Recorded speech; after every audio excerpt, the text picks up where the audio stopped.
Bonjour, vous pensez que la méditation est compliquée et qu'elle n'est pas pour vous? Soyez bienvenus dans cette formation offerte par la chaîne 365 jours pour changer le monde. Au programme de cette vidéo, une des 28 méditations guidées que je vous invite à regarder au rythme d'une par jour, en commençant bien entendu par la première. Avant de vous lancer, assurez-vous d'avoir bien visionné cette vidéo sur les principes, les vertus et les contre-indications à la méditation, ainsi que la suivante qui vous délivre les principales clés pour méditer de façon efficace. Au programme de cette vidéo, je vais vous parler d'une technique méditative que l'on appelle le scan corporel. Mais avant de commencer cette méditation proprement dite, je vous invite à voir ce court extrait de vidéo qui va vous présenter les bienfaits du scan corporel. Et puis on se retrouve juste après. Alors aujourd'hui, je vais vous présenter tous les bienfaits d'une technique méditative qu'on appelle le scan corporel. Alors qu'est-ce que le scan corporel? Eh bien, il s'agit en fait de se reconnecter à son corps, de parcourir son corps progressivement et d'essayer d'y ressentir, d'y percevoir tout ce qui est sensation physique. Alors pourquoi, me direz-vous? Quel est l'intérêt? On est effectivement dans une société où dès qu'on a une douleur, on va prendre un antalgique, un antidouleur, pour essayer de faire passer cette douleur. Quand un enfant se fait mal, par exemple, eh bien, on va lui dire « mais c'est pas grave, ça va passer, allez, pense à autre chose », etc. Au lieu de lui dire « accueille ta douleur ». Bref, on est plutôt dans une société dans laquelle on est déconnecté de son corps. Alors quel est justement l'intérêt de pratiquer ce scan corporel? Alors tout d'abord, il est important de considérer que les sensations corporelles ont une utilité.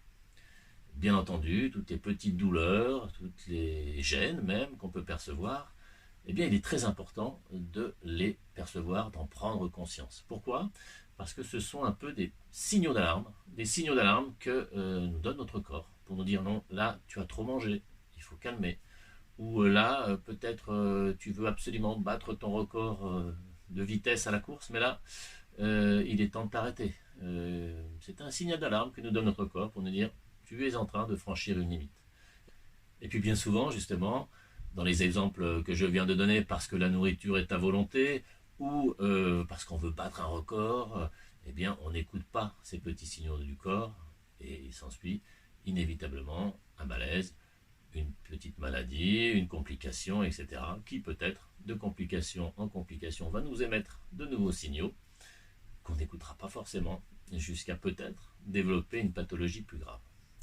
Alors rassurez-vous, je ne vais pas vous faire un cours de médecine, et je n'en ai d'ailleurs absolument pas la compétence. Et puis, soyons francs, aucune méditation ne remplacera une consultation médicale appropriée. Mais il existe encore un autre intérêt, un intérêt très important à la pratique du scan corporel. Cet intérêt est le suivant. Grâce au scan corporel, nous pouvons prendre conscience de nos émotions et de notre état interne. Alors pourquoi? Eh bien parce que chacune de nos émotions se manifeste par une sensation physique à l'intérieur de notre corps.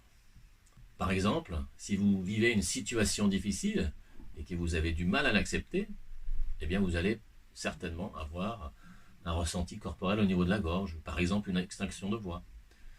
D'où l'expression d'ailleurs, ça m'est resté en travers de la gorge. À titre d'exemple, on peut encore avoir des douleurs dorsales quand on ressent une certaine fatigue, une certaine lassitude. Et là, ne dit-on pas encore en avoir plein le dos. Ou encore, et comme dernier exemple, mais il y en a plein d'autres, quand vous vivez une grosse angoisse, une peur, une crainte, eh bien vous avez le ventre qui tiraille, et ne dit-on pas avoir la boule au ventre? En conclusion, il est très important d'être à l'écoute grâce aux techniques de scan corporel, il en existe plusieurs que je vous expliquerai, et donc d'être à l'écoute de notre corps, de ce qui se joue en nous. Alors que ce soit pour détecter les signaux d'alarme de notre corps qui nous disent attention, là il y a une limite à ne pas franchir, ou que ce soit pour prendre conscience de nos états internes et de nos émotions. Pourquoi prendre conscience de nos émotions? Eh bien tout simplement parce qu'elles ont quelque chose à nous dire. La peur par exemple nous indique que nous vivons dans une situation dangereuse et qu'il vaut mieux fuir, se cacher, éviter le danger. Le stress par exemple va nous expliquer que nous sommes dans une situation où notre corps réagit et qu'il vaut mieux ne pas faire perdurer cette situation stressante. Ou la joie même. La joie, eh bien, elle nous invite à prendre conscience que nous vivons une situation qui est bonne et qui est agréable pour nous.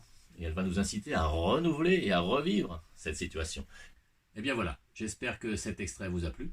Pour passer maintenant à la pratique et à la première méditation guidée de scan corporel, je vous invite à cliquer sur le lien juste ci-dessus. Et puis je vous dis à demain pour une nouvelle pratique.